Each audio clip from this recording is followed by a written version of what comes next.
Shalom bien-aimé, je rends grâce à Dieu pour vos vies.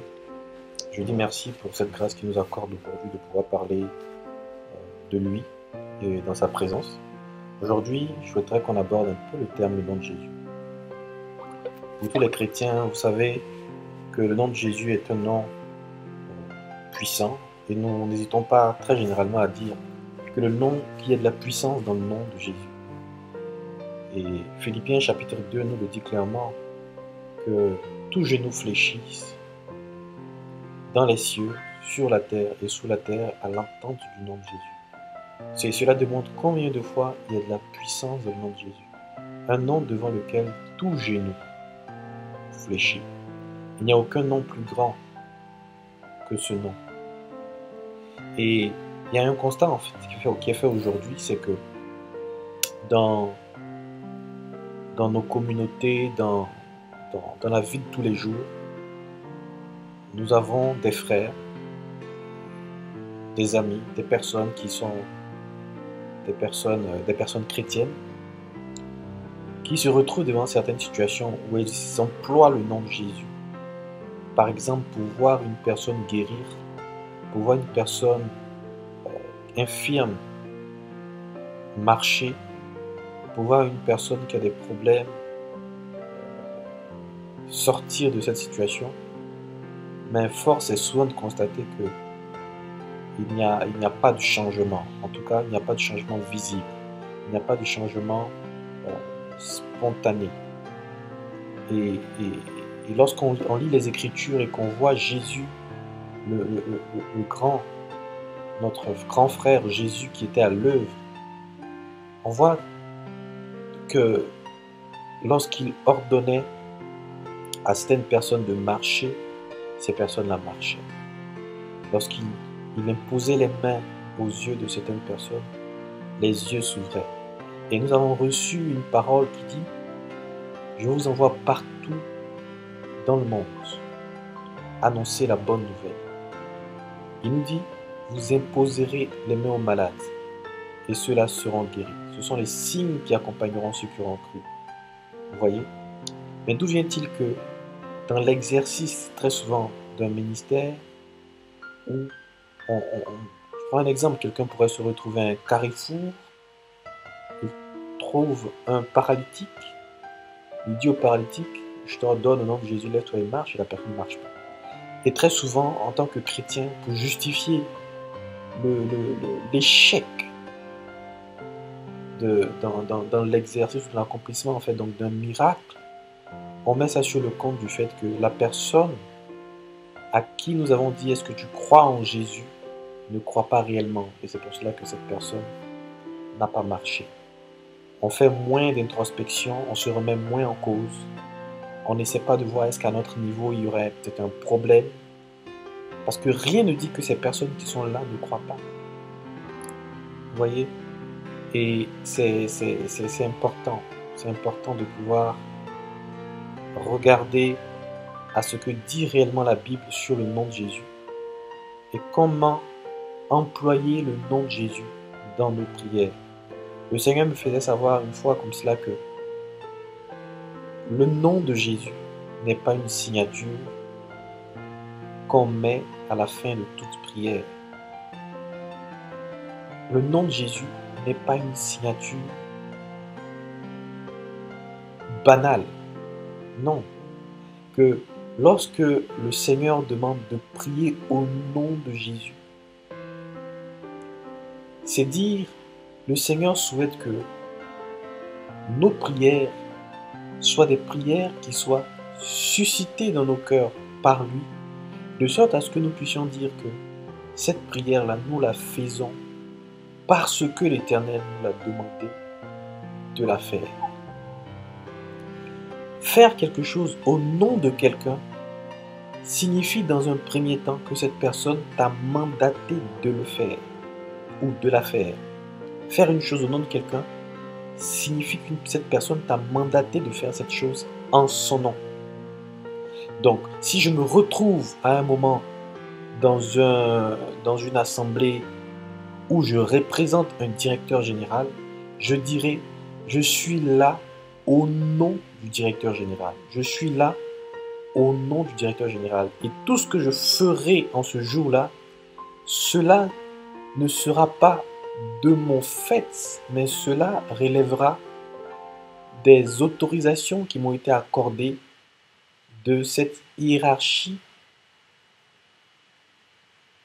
que j'ai. Vous voyez? Et donc, le nom de Jésus, faire une prière au nom de Jésus, c'est dire, je viens juste te dire que c'est Jésus qui me demande de faire ce que je fais. C'est ça, prier au nom de Jésus. Et le Seigneur nous a laissé un certain nombre de prières. Je prends un exemple.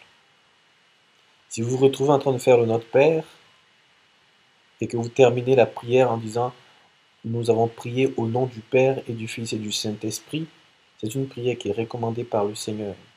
Il y a d'autres prières également que le Saint-Esprit suscite dans nos cœurs, qui ne sont pas des prières qui sont connues forcément de l'Église, mais ce sont des prières spontanées. Je me réveille le matin, je prie pour la journée, je termine la prière avec j'ai prié au nom de Jésus, j'ai prié au nom du Père et du Fils et du Saint-Esprit. Ces prières-là, on dira, il n'y a aucun problème à entendre de ce genre de prière. Mais lorsque je me retrouve à un carrefour, alors que j'étais en train d'aller au bureau et que je vois un paralytique, et tout d'un coup j'ai envie de dire à ce paralytique, est-ce que tu crois, lève-toi au nom de Jésus? Il faudrait que je sois convaincu d'abord que cette motion intérieure est une motion du Saint-Esprit et que c'est le Seigneur qui me demande de faire cette action. Sinon, je pourrais ne pas avoir les résultats escomptés. Je pourrais me retrouver en train de demander à cette personne de marcher et cette personne ne marchera pas. Et la meilleure fuite en avant dans ce genre de cas, c'est de dire cette personne ne croit pas. Mais sachez une chose, le Seigneur, sa parole ne revient point à lui sans avoir accompli le fruit escompté. Et donc, quand Dieu dit une chose, cette chose a de l'effet. C'est pour ça qu'on dit qu'il y a de la puissance dans le nom de Jésus, il y a de la puissance dans la parole de Dieu. Sinon, ça aurait été une signature qu'on met à la fin de toute prière. Vous vous imaginez, on aurait pu aller dans les hôpitaux et dire, nous vous ordonnons au nom de Jésus, à vous qui êtes les malades, levez-vous et marchez. Mais s'il n'y a pas une ordonnance du Seigneur qui me demande de poser un tel acte dans un hôpital, j'ai envie de lui dire, et que je veux manifester un acte de foi en posant cet acte, il faudrait que cet acte de foi soit nourri par une ordonnance que m'a donné le Seigneur, un mandat pour cette action. Sinon, on pourrait utiliser le nom de Jésus pour tout et n'importe quoi. Je prie que tes pieds soient brisés au nom de Jésus. Je prie avec foi maintenant, pieds soient brisés. Non, le Seigneur a même son mot à dire dans l'exercice de notre foi. C'est pour cela que la Bible dit que le Seigneur est le chef et le consommateur de notre foi. C'est lui. C'est lui qui suscite cette foi et qui grandit en nous. Vous voyez? Et je souhaiterais, pour illustrer mon propos, prendre des références bibliques pour expliquer l'emploi du nom de Jésus. La Bible dit, dans le livre de Marc 11, du verset 1 au verset 6, « Lorsqu'ils approchèrent de Jérusalem et qu'ils furent près de Bethphagée et de Béthanie, vers la montagne des Oliviers, Jésus envoya 2 de ses disciples, en leur disant, « Allez au village qui est devant vous. » Je veux faire un arrêt sur « envoya ». Jésus envoya. C'est-à-dire qu'il y a eu un envoi. On note ça. Et il leur dit, allez au village qui est devant vous. Dès que vous y serez entrés, vous trouverez un ânon attaché, sur lequel aucun homme ne s'est encore assis. Détachez-le et amenez-le. Si quelqu'un vous dit, pourquoi faites-vous cela? Répondez, le Seigneur en a besoin. Je souhaiterais mettre un accent sur le Seigneur en a besoin. Cette partie qui signifie le Seigneur en a besoin, ça veut dire, je viens au nom de Jésus. Ça, c'est la signature. Le Seigneur m'a envoyé pour le faire. Et le Seigneur, regardez la suite, la Bible dit, et à l'instant, il le laissera venir ici. Ça veut dire que lorsque le Seigneur t'a envoyé et que tu te retrouves dans une situation et que tu dis, je suis venu de la part du Seigneur, car le Seigneur m'a demandé de venir le faire, car le Seigneur en a besoin, la Bible dit, à l'instant, les choses se produiront. Je continue avec le verset 4 qui dit, les disciples étant allés, trouvèrent l'ânon attaché dehors, près d'une porte, au contour du chemin, et ils le détachèrent. Quelques-uns de ceux qui étaient là leur dirent, que faites-vous? Pourquoi détachez-vous cet ânon? Ils répondirent, comme Jésus l'avait dit, et on les laissa aller. Vous voyez, des gens, certainement l'ânon leur appartenait. Peut-être, je ne sais pas. Mais la Bible dit que lorsque ces gens se sont retrouvés en train de détacher l'ânon, et que ces personnes qui étaient en face d'elles leur ont dit, ah tiens, qu'est-ce que vous faites? Ces personnes ont juste dit, le Seigneur en a besoin. C'était tout, c'était suffisant pour qu'on les laisse partir. Et on les laissa aller.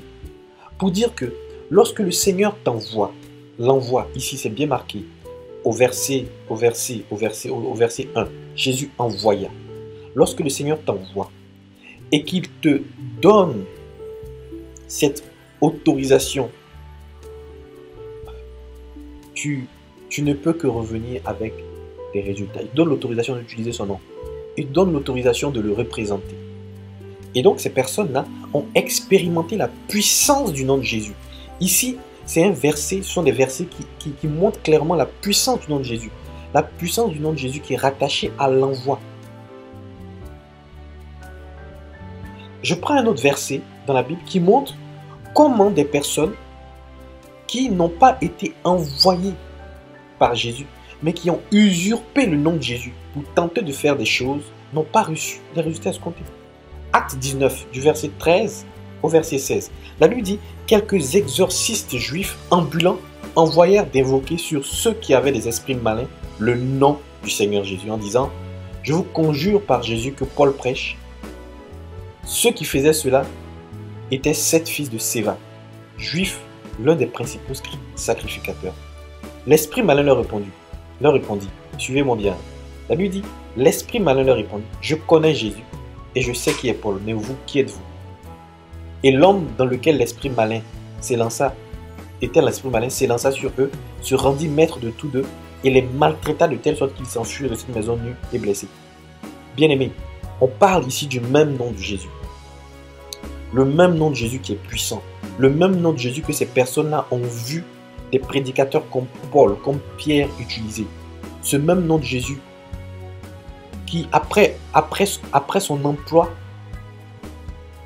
a suscité des guérisons. Voici ces gens-là qui se disent, comme il y a de la puissance dans le nom de Jésus, nous, on veut utiliser ce nom afin de pouvoir chasser des esprits mauvais. Mais la Bible dit, lorsqu'ils se sont retrouvés devant ces esprits mauvais et qu'ils ont ordonné au nom de Jésus que Paul prêche, qui est le vrai Jésus, au nom de Jésus que Paul prêche, l'Esprit leur a dit, le nom, on le connaît. On connaît Paul, mais vous, on ne vous connaît pas. Ça veut dire que vous usurpez le nom. Vous venez au nom d'une personne, alors que cette personne ne vous a pas envoyé nous chasser. Donc, on ne dira pas que le nom de Jésus n'est pas suffisamment puissant pour chasser ces esprits. Non, le nom de Jésus est aussi puissant et tellement puissant, comme on le dit dans Philippiens chapitre 2, que tout genou fléchit devant le nom de Jésus. Mais qui emploie ce nom? As-tu été envoyé? As-tu été mandaté? Devant des esprits mauvais, tu te retrouves en train de dire, je t'ordonne de sortir au nom de Jésus. Mais qui es-tu? Quelle est ton identité devant Christ? Christ se reconnaît-il en toi? T'a-t-il réellement envoyé? Es-tu son enfant? Parce qu'après, peut-être dire, es-tu son enfant, c'est trop dire. Mais marches-tu dans les parvis du Seigneur? Connais-tu son nom? Ou tu l'utilises de façon banale parce que tu entends des gens utiliser ce nom? Non. Il y a une approbation, il y a un envoi. Et la Bible nous dit ici que ces personnes-là ont échoué. Jésus n'a pas échoué, mais ces personnes ont échoué. Pourquoi? Parce qu'elles ont usurpé le nom de Jésus. Elles sont venues dire à un esprit mauvais, nous t'ordonnons de sortir au nom de Jésus, alors que Jésus ne les avait pas envoyés. Ce n'est pas dire que le nom de Jésus n'était pas puissant pour les faire sortir, non. Mais c'est parce que ces personnes qui ont utilisé le nom n'étaient pas approuvées. Alors c'est un peu comme si, comme moi je sais par exemple que mon directeur a de l'influence sur tous les employés d'une entreprise, je viens dans l'entreprise et je dis, mon directeur demande à ce que tu me donnes 50 000 francs. Ça veut dire que je viens au nom du directeur. Mais imaginez-vous un seul instant que cette personne qui est en face a été en relation avec mon directeur il y a 2 minutes ou 3 minutes ou 4 minutes et que mon directeur lui a dit, il y a quelqu'un qui viendra dire quelque chose en mon nom, je ne l'ai pas envoyé. Quel sera le résultat? La personne ne me donnera pas d'argent, bien que je sois venu au nom du directeur, parce que je n'ai pas été approuvé. Mais imaginez-vous un seul instant qu'il y ait cette approbation. Quand je viens puis je dis, le directeur demande à ce que tu me donnes. Spirituellement parlant, il y a ce lien-là. Spirituellement parlant, il y a une marque. Vous voyez, spirituellement parlant, il y a quelque chose qui vient confirmer que tu as véritablement été envoyé pour ordonner. Vous voyez? Et je veux continuer en illustrant mon propos avec Actes chapitre 3, des versets 1 au verset 11. La Bible dit, Pierre et Jean montaient ensemble au temple à l'heure de la prière. C'était la 9e heure. Il y avait un homme boiteux de naissance qu'on portait et qu'on plaçait tous les jours à la porte du temple. Faisons attention ici. Faisons un peu attention ici. Faisons attention, pourquoi? Parce que la Bible est en train de dire que ce monsieur-là, on le plaçait toujours à cet endroit. Et je suis convaincu d'une chose, c'est que Pierre et Jean montaient aussi toujours au temple. Continuons. On dit, il y avait un homme boiteux de naissance qu'on portait et qu'on plaçait tous les jours à la porte du temple, appelé la Belle, pour qu'il demandât l'aumône à ceux qui entraient dans le temple. Cet homme, voyant Pierre et Jean qui allaient y entrer, leur demanda l'aumône. Pierre, de même que Jean, fixa les yeux sur lui et dit, regarde-nous. Et il les regardait attentivement, s'attendant à recevoir d'eux quelque chose. Alors Pierre lui dit, je n'ai ni argent, ni or, mais ce que j'ai, je te le donne au nom de Jésus-Christ. Suivez bien, ce que j'ai, je te le donne au nom de Jésus-Christ de Nazareth. Lève-toi et marche. Et le prenant par la main droite, il le fit lever. Au même instant, ses pieds et ses chevilles devinrent fermes. D'un saut, il fut debout et il se mit à marcher. Il entra avec eux dans le temple, marchant, sautant et louant Dieu. Tout le monde le vit marchant et louant Dieu. Il reconnaissait que c'était lui, que c'était celui qui était assis à la belle porte du temple pour demander l'aumône, et il fut rempli d'étonnement et de surprise au sujet de ce qui était arrivé. Comme il ne quittait pas Pierre et Jean, tout le peuple étonné accourait vers eux au portique dit de Salomon. Pierre, voyant cela, dit aux hommes, hommes israélites, pourquoi vous étonnez-vous de cela? Pourquoi avez-vous les regards fixés sur nous, comme c'était par notre propre puissance ou par notre piété que nous eussions fait marcher cet homme? Le Dieu d'Abraham, d'Isaac et de Jacob, le Dieu de nos pères, a glorifié son serviteur Jésus, que vous avez livré et régné devant Pilate, qui était d'avis qu'on le relâcha. Vous avez régné le saint et le juste, et vous avez demandé qu'on vous accordât la grâce de meurtrier. Vous avez fait mourir le prince de la vie, que Dieu a ressuscité des morts, nous en sommes témoins. C'est par la foi, et faisons attention ici, c'est par la foi en son nom, que son nom a raffermi celui que vous voyez et connaissez. C'est la foi en lui qui a donné à cet homme cette entière guérison en présence de vous tous. Bien-aimés, lorsqu'on revient au début, on nous enseigne que ce monsieur qui était malade avait besoin d'argent. À aucun moment, on nous relate que Pierre et Jean lui aient posé la question de savoir, crois-tu que tu peux guérir? Non. Mais la foi que ces personnes, Pierre et Jean, avaient dans le Seigneur, ça c'est un. De deux, ce acte qu'ils ont posé, ils ne l'ont pas fait hier, ils ne l'ont pas fait avant-hier. Ça veut dire que ce boiteux-là, on le voyait certainement toujours là. À aucun moment, on venait lui imposer les mains pour qu'il puisse guérir au nom de Jésus. Mais d'où vient-il que ce soit ce jour-là que ce acte ait été posé? Bien-aimé, je viens enseigner quelqu'un aujourd'hui. Le Seigneur l'a voulu ainsi. Le Seigneur, étant dans une relation intime avec Pierre et Jean, leur a certainement dit, par la puissance du Saint-Esprit, que vous rencontrerez un homme, je vous enverrai dire à cet homme, lève-toi et marche. Ils avaient l'envoi, ils avaient l'approbation, ils avaient le quitus. On ne se lève pas pour employer le nom de Jésus devant des cas de guérison, devant des cas où il faut qu'un malade qui est boiteux marche, comme ça. Le Seigneur a un plan. Pourquoi le Seigneur voudrait guérir cette personne aujourd'hui et non pas dans 10 jours? Le Seigneur peut bien vouloir guérir la personne dans 10 jours parce que dans 10 jours, il y aura beaucoup plus d'affluence et son nom sera beaucoup plus glorifié. Mais souvent, nous utilisons tellement mal le nom de Jésus qu'on veut contraindre Dieu à faire des choses au moment où il ne le veut pas.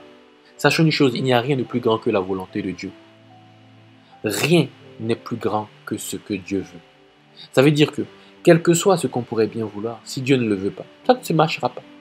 Et même lorsqu'on pourra dire que notre foi arrache le miracle à Dieu, sachons une chose, le Seigneur laisse le miracle lui échapper. C'est sa volonté. Excusez, vous voyez. Et donc ici, ce acte montre manifestement combien de fois le Seigneur a son nom qui est puissant et combien de fois il approuve ces personnes que sont Pierre et Jean et combien de fois il les a envoyés afin qu'ils puissent exercer ce ministère. Amen.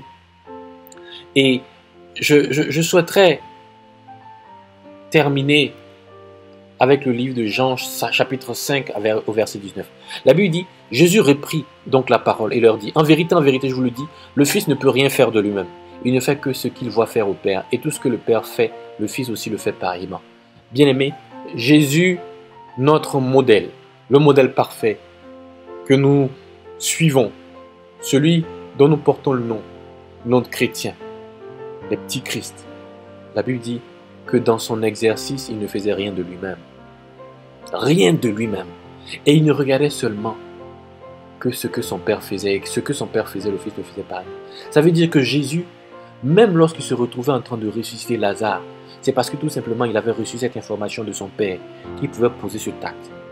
Jésus a reçu l'information selon laquelle Lazare est mort après 2 jours.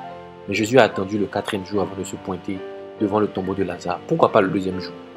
Jésus avait certainement besoin que la foule soit beaucoup plus immense en ce lieu afin que le nom du Seigneur soit glorifié.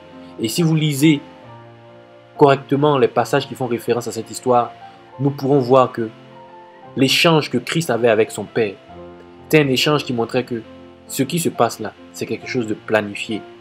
On attendait que les gens soient là afin que les gens puissent voir la gloire. Le Seigneur Jésus peut dire à son Père, glorifie ton nom, et son Père lui dit, je le glorifierai comme je l'ai toujours glorifié. Le Seigneur a hâte à glorifier son nom, a hâte de glorifier son nom.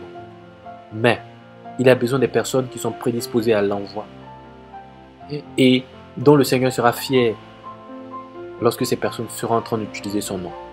Pas des usurpateurs. Le Seigneur, et je souhaiterais terminer par cette parole, le chapitre 5 et le verset 19 nous montre combien de fois, en tant que chrétiens, nous devons avoir une certaine intimité avec le Seigneur afin de savoir à quel moment, dans des cas très cruciaux, lorsque nous utilisons son nom, que tous puissent voir la puissance qu'il y a dans le nom de Jésus. Parce que ça pourrait être dommage de te retrouver dans une situation où il y a une multitude de personnes, d'ordonner à une personne de se lever ou d'ordonner à une personne de guérir d'une cécité oculaire et que cette personne ne soit pas en mesure de recouvrir la santé. Pourquoi? Parce qu'il n'y a pas d'envoi, il n'y a pas d'approbation. Mais dans l'intimité, on découvre le Seigneur. Dans l'intimité, on arrive en fait à sentir à l'aide de nos 5 sens spirituels le Seigneur. Le Seigneur passe par cette connaissance intuitive pour nous révéler beaucoup de choses. Et à ce moment-là, tout ce que nous aurons à poser comme acte portera du fruit. Nous ne serons plus donc dans le sensationnel, mais nous allons demeurer dans la réalité de la mission. Poser des actes au moment où le Seigneur souhaite que je pose des actes. Que Dieu nous prenne en grâce, que Dieu vous bénisse. Et je reste disponible pour tous ceux qui auraient besoin d'approfondissement de questions. Amen. Nous avons prié au nom du Père et du Fils et du Saint-Esprit. Amen.